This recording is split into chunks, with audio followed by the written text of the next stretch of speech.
Got a very competent panel coming up to discuss the current state of capital in micromobility. So please join me in welcoming on stage. We got Peter Vest from EIT Urban Mobility. We got Gerard Vroomen from FundRacer, and we got Emilie Calmettes from Vapaus.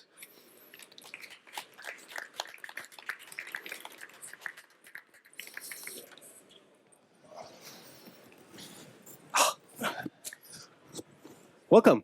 Thank you. Jack. Are we optimistic? Always. Okay. Yeah. Super optimistic. Yeah. Before we dive into it, let's give everybody a little bit of context. So if you introduce yourself and the company you represent. Sure. I'm Gerard Vroomen. I'm with FundRacer. So we're an investment fund that really comes from the bike and mobility industry. So there's three main partners, and we all come from that background. And we invest fairly early in companies, so just around the time that they start generating revenue, hopefully, just before, just after. And our goal is really to find these companies that, of course, have potential, but also that we can help. So we don't want to be the dumb money, we want to be the smart money and help these companies. So as a result, we also invest just 10 to 15 companies in total. So each of us have about 5 board positions, and that gives us enough time to actually help these companies to get through the first phase. Because we often see companies that are great on the technical side, because of course that's all they've been doing until the point where they generate revenue, and then all of a sudden, something has to be sold and something has to be procured and all these things, and then it gets complicated. So if we can jumpstart that for these companies, then that's good for those companies and good for us and our investors, of course. And if I may add a pretty cool name to your company. Peter. Yeah. My name is Peter Vest, and I represent here today EIT Urban Mobility. I hope most of you know us. We have 2 years in a row now been the most active investor in mobility in Europe. We are investing your taxpayer money. We are a private entity, but co-funded by EU Horizon. We have a yearly budget of around 60 million euros. We don't spend everything on investments. We do a broad palette of activities, from communication, events, innovation projects. We set up master schools, support PhDs, but we also do investments. We are on year 5 of a 12-year circle from EIT. From EIT, EU money. We have currently around 140 investments, all within mobility, urban mobility. We started up doing very early stage. We even have a few investments where we did it on a PowerPoint slide.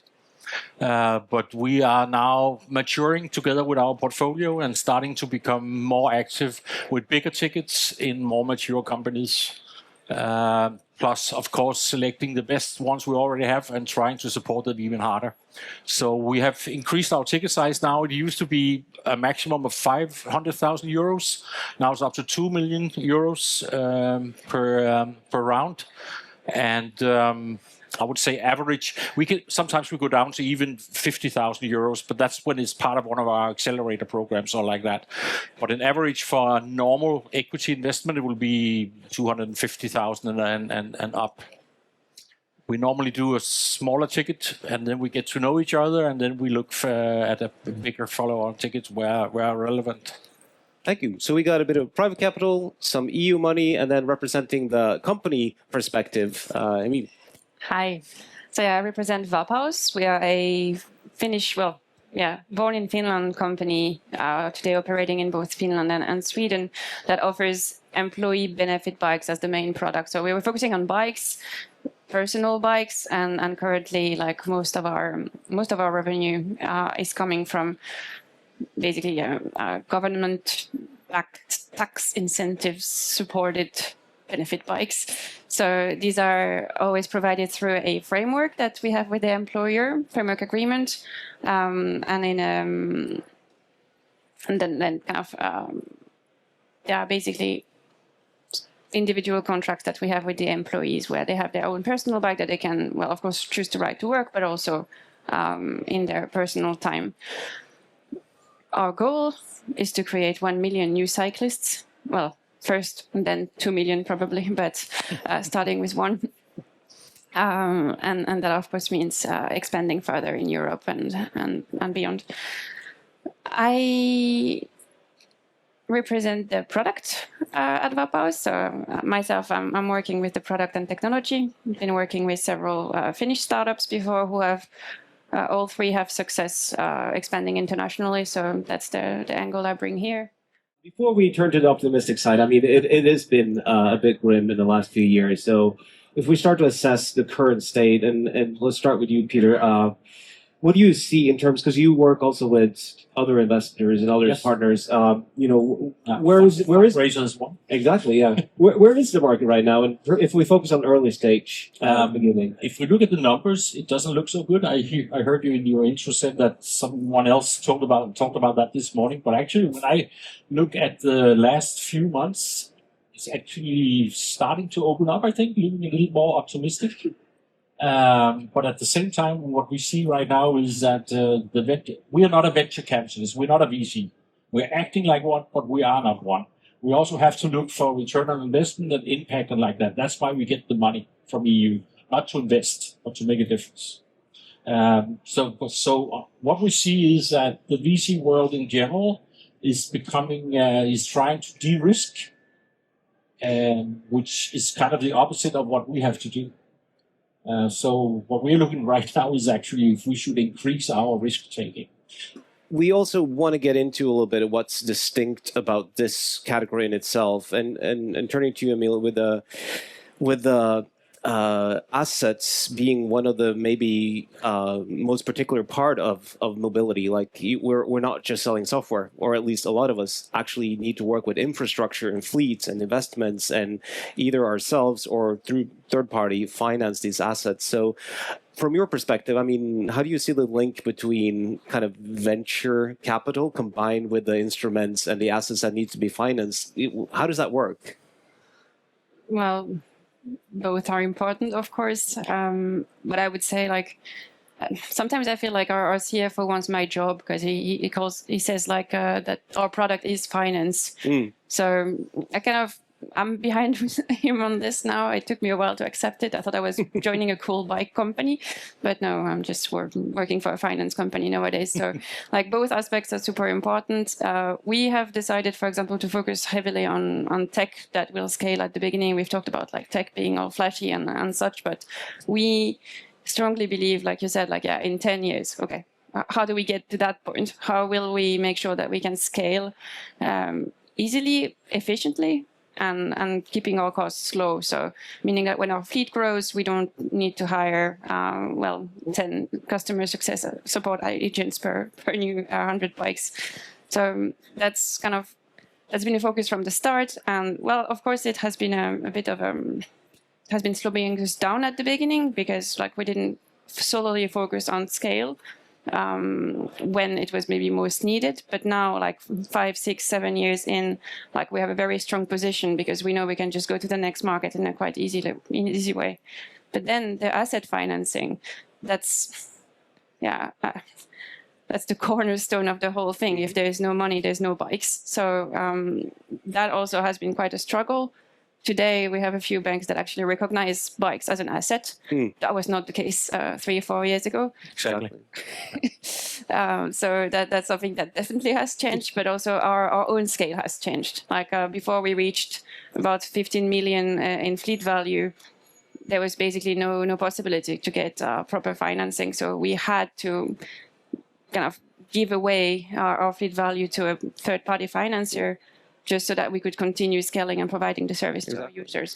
And how is that in some of the cases you evaluate? I mean, to what extent, like, how are you evaluating the asset financing component of the case that they have that figured out before you decide to go through with it? I mean, it depends. We invest in such a wide range of companies that, of course, it doesn't always require asset financing. But I mean, in general, your working capital should come from banks or some other kind of loan structure, and some sort of debt, and not use your equity for that, because that ends up going south pretty quickly. And also for an investor, like if you keep doing that, in the end, the founders have so little left that the motivation isn't there anymore either. So as an investor, we would also like the founders to keep as much equity as possible and get that to debt finance. We're a little bit before that stage, so it's not like these companies that we invest in already need many millions of euros to do that. But I'm sure Peter has a more mature portfolio, so he's certainly going to run into that already. So yeah. But actually, to just bring that over to you, Peter. I mean, there's a related topic here, which is, we previously spoke about how a lot of mobility exists within dependencies of infrastructure, policy and regulation. In your case, tax incentives. There's there's so much of this public entities around this market.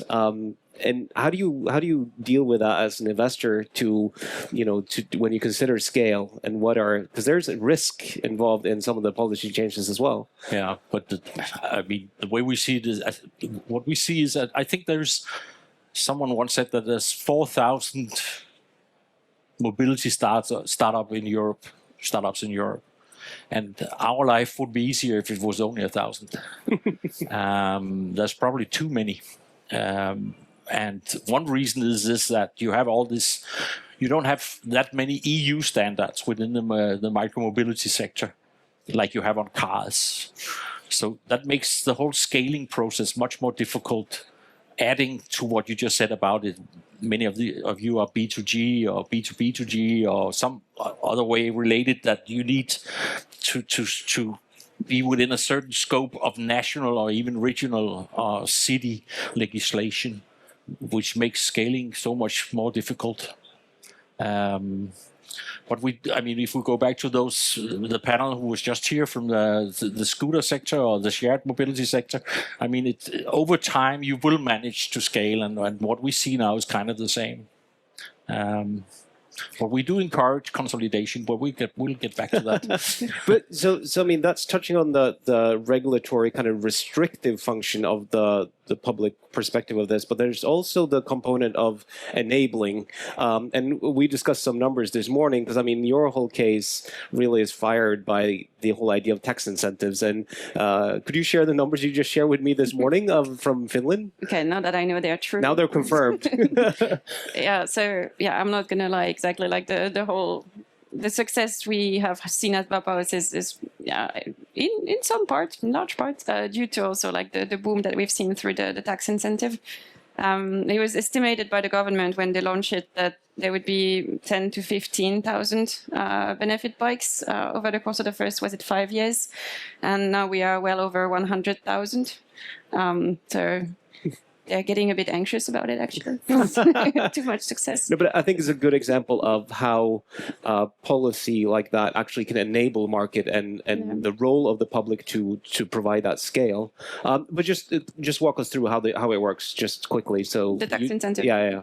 Well, it works very differently in all countries, which is kind of also what Peter was saying. Like, you can't go to the next neighboring country and be like, okay, let's just copy paste what we've done. It just doesn't work like that. So every government has its own idea about how it should be implemented. In Finland, the scheme is so that it's the employee, so the end user, that will earn back some honest taxes. It's to the extent of 1,200 euros a year that can be tax-free, which depending on your salary level basically amounts to 20 to 40% of that amount being saved compared to a bike purchase. If you look at Sweden, there is no such limit, but they introduced something called the benefit value of 3,000 krona. If you look at France, the model is completely upside down, where the tax deductions are on the employer side. Which can seem like a good idea, but in the end, like it reduces the funnel right from the start because the employers are the ones having the costs and having to kind of think like, okay, am I going to be able to sustain this? So yeah, every time we go to a next market, like even though we have awesome tech, awesome product, we have to hire legal tax advisors because we need to understand how this works. But I think the example is kind of powerful where you're actually able to 10x the expectations. But this shows how, some of the dependencies, like both in terms of the restricted ones, the enabling ones, but the dependencies in itself is typically something that VC money is not too happy about. And I mean, if we start with the kind of the expectations in micromobility at day one, where everything was kind of, the business model basically copied the one of software scaling, which turned out to be a bit disappointing in some cases. One could argue that micromobility is not a typical venture case with the assets and with the scaling. I mean, but still you do. I mean, why do you argue? It's definitely a case. I mean, when there's growth, there's a case, right, for investment. Fair enough. So, and I think also the restrictive part is actually also enabling, right? This is one thing that's hurting us. When I said before, okay, now the whole market is tiny, 10 years it will be huge. But, the level below that is, okay, in this huge market, of all these form factors, whether it be a service or a product, which one will actually win out? That's already very hard to do. And even if you then figure out which form factor, then go, okay, which player in this form factor will be the winner? Like that, those steps make it very hard for investors who are not really embedded in this industry to figure out which horse to bet on. Right. So the restrictive part, in a way, sort of, cuts that down to make the risk for investors less. So, I mean, it's annoying if the regulation just, sees you being caught out with being on the wrong side of the rule. But overall, we need this, right? I mean, if we dump all these ideas into our cities, it's going to be a mess. So the restrictions in the end will enable the growth and will help the investment case. Right. But in general, there's no doubt that investors are interested in putting their money in a fund like FundRacer because they know that this market will grow, and as long as you know which horse to bet on, the returns would be there. So yeah, I think the investment case is solid. But you mentioned form factors. I just want to pick up on that because when we think about micromobility as an investment category, I mean, a lot of the association immediately goes to like e-scooters, fleet, shared, but there's so much more. I mean, there's picks and shovel companies, software in here. There are categories of vehicles privately owned. There are subscription models. Do you have any categories that you can share with us in terms of how you look at different growth paths for these different kind of subcategories within micromobility? Because you have a very optimistic outlook for the whole market, but those are different trajectories, right? I mean, for us, the most interesting category, which is not really a vehicle category or anything, is safety. And when we see that the biggest factor that makes people decide to not use a form of micromobility, in particular bikes or scooters, is safety. That's almost depends on the survey, but 3/4 of people who say, why are you using a car, not something else? They say safety. So, and of course, the car being the most likely culprit to ruin that safety for other people. So, whether it is their AI-powered cameras that can detect unsafe situation and warn you, or ABS for small two-wheel vehicles, being bikes or scooters, like all these kind of things are interesting for us because we think they lay the groundwork for people actually moving to these kind of vehicles. And if you want to have a huge micromobility market, then you'll need people who actually use this stuff, right? Right. So that for us is an interesting one. And then, now you see these form factors and you see them appear as small four-wheel vehicles that are, if people move from bikes to these things, then the cities are only going to get more crowded, not less, right? So that there comes a point where as an investor, you sort of see where it's going, but in the end, that's up to legislation and some sort of restrictive measures to make sure that doesn't get out of hand. Like it's not something that we can really do.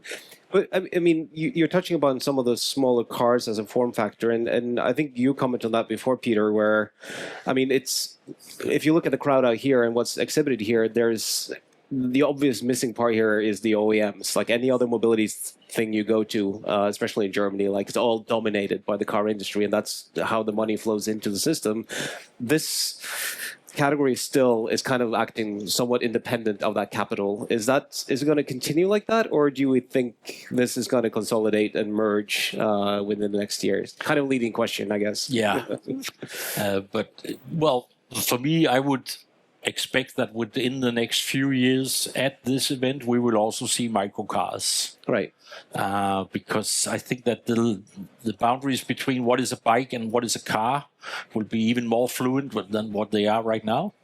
We see a lot of pitch decks around these topics where bikes are moving towards cars and cars are moving towards bikes. But to get back to that question, I mean, we also have safety as the number one topic to look at to increase bikes. And then we are super interested in everything that with electric. I mean, what support the battery technology, small batteries, not the ones, the big one in cars, but the small ones where weight is also still a factor.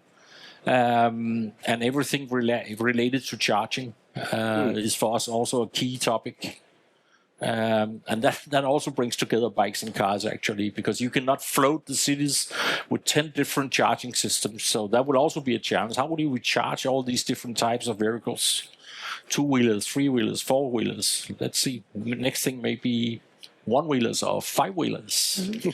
The 1-wheelers we have, not the 5 yet, but they will come. They will come around.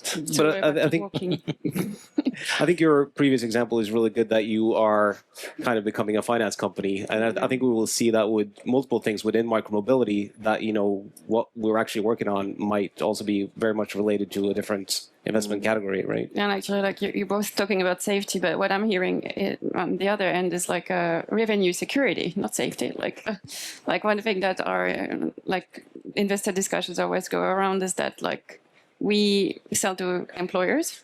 So they are the ones that are liable for any kinds of payments and who have very long contracts. You talked about subscription earlier.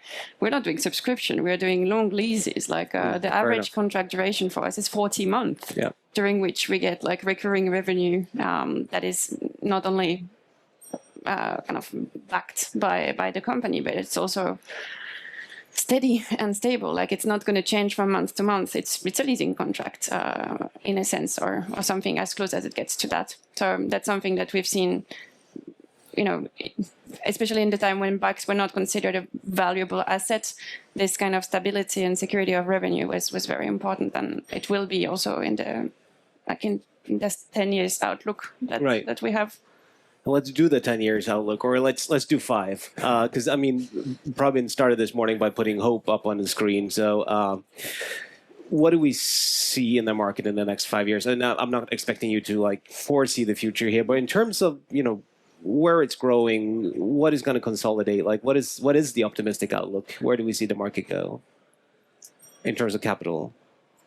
Yeah, I mean, the reality, of course, is that of these 4,000, most of them will not be there in 5 years. I don't know if that's positive, but maybe not the way you meant it. But it means the other ones will probably be doing pretty well. Fair enough. And in that time frame, I think is also where those big OEMs, where the car companies and everything will, you see them dabble already in small investments here and there just to keep a finger on the pulse. But that there will come a time where they will go in and think like, hey, we're not going to have a Tesla of micromobility next to us. We're going to be on time this time, and make those investments. So that's maybe 5 years a bit quick, but 5 to 10 years for sure that will increase. So I don't think in the end the influx of money will be sufficient to support this this industry as a whole. But whether the companies that need money today can get to that scale where a Volkswagen or a Toyota comes in, that's of course a different and tougher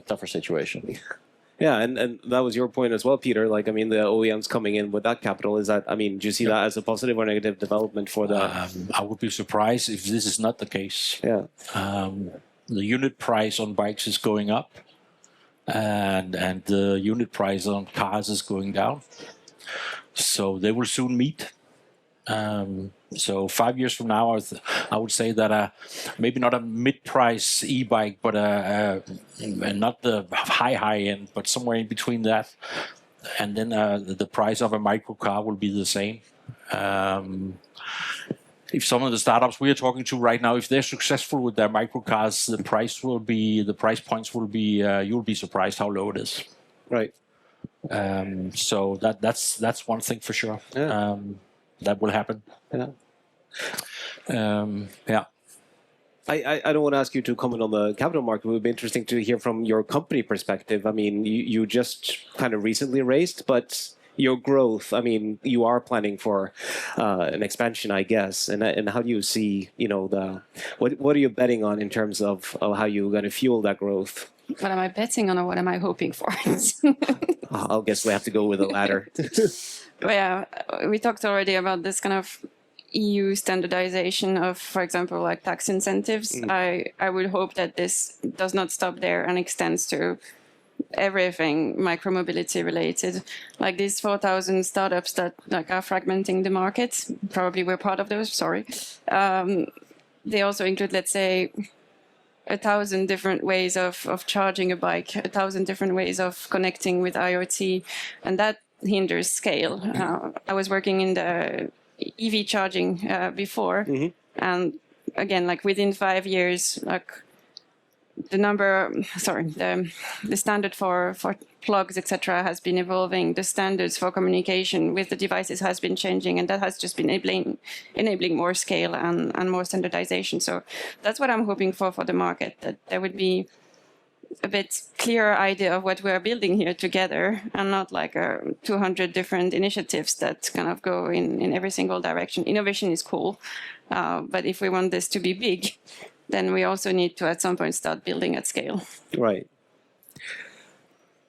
We have a couple of minutes left. So, we started by asking who's been racing recently, but there are also people who are going to race in the next year. And given what you've seen in some of the more recent cases, and I mean, this morning we heard about capital flowing to profitable companies, and that's not really helpful advice. Be profitable. It's not a bad idea. It helps. But is there anything else we could point to in terms of things to think about racing now as compared to 2 years ago that has changed and really improves kind of the understanding of the market that you see in recent cases coming in? Yeah, I mean, of course, being profitable is a good idea, but you cannot necessarily force that. But I think you can, as a company, be ready for that, right? You can show that you have the team and you have, all these things ready, that you can grow to that size where you are profitable. So I think we see too many times companies that have focused so much on that product or that service that they haven't really thought about, okay, how I'm going to sell it. Or people think this product is so amazing it will sell itself. Nothing sells itself. Nothing. So just because people don't have the time to even get to know you. So if you want to sell it, it's going to be very hard work. So thinking about that earlier is probably the best advice, and having the team ready so you can show to investors, hey, yes, we're not profitable today, but it's, if I say I'm profitable in 2028, these are the reasons why that's realistic, right? I mean, I've never seen a forecast I didn't like. So the problem is not drawing the graph, right? The graph's always great, sure, but you need to show like, hey, and this is why it's reasonable to expect that we will get halfway up that graph at least. Yeah. And Peter, you guys are doing also a bit of coaching of startups. Is like, compared to when you got started to now, like what is the biggest difference of what you tell them? The biggest difference now is that until recently, maybe we were satisfied with seeing a MVP, minimal viable product, but now we would like to see a first customer. We want to see some kind of proof that this is actually working, and this is very much based on that. I mean, right now, what we also see in micromobility is that everything you could put on a motorcycle, you also try to develop to put on a bike. Which means that an e-bike would cost the same as a Lamborghini car, I guess. So we need to see that the startups have a significant market, and that it's not just because it could fit a motorcycle, it should also fit a bike, but that there is actually relevance for this to support the increase in especially biking that we are looking for. I mean, this is why we're here. To support the green transition and mobility. Excellent. That brings us to time. But thank you very much. And I guess I can encourage everybody to catch up with you after, and both looking for money or actually getting talking to the ones who recently raised. So thank you very much. You're welcome. Thank you.